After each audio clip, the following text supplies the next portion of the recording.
Queda aínda máis un mes para as festas do Nadal, pero os consumidores xa comezan a interesarse polo prezo dos produtos frescos, especialmente do marisco, para programar un menú o máis axeitado aos seus petos. Estamos pensando en preguntar los precios y después, cuando nos interese, coger y meter en el congelador, porque si no, ya me dirás. No suelo aquí comprarlo, compro congelado, que resultamos asa non. O certo é que nas últimas semanas o mal tempo propiciou unha suba do prezo de peixe e marisco ante a escaseza de produto.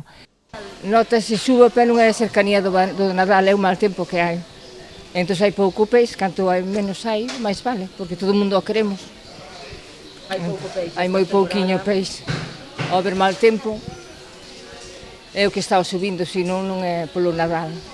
Aínda que moitos prefiren agardar as datas previas ao Nadal, hai quen opta por comprar con antelación e conxelar para evitar as previsibles subas. Hai moita xente que sí, que prefiere conxelar polo tema de unha da subida de precio e outra que tamén garantiza o produto. E despois hai outra xente que non, que prefiere comprar no mesmo día. Notouse sobre todo na ameixa, que tuvo un precio moi bo. No mes de outubro estaba moi chea, entonces sí, a xente sí que se animou a coller xa para conxelar de cara ás Navidades.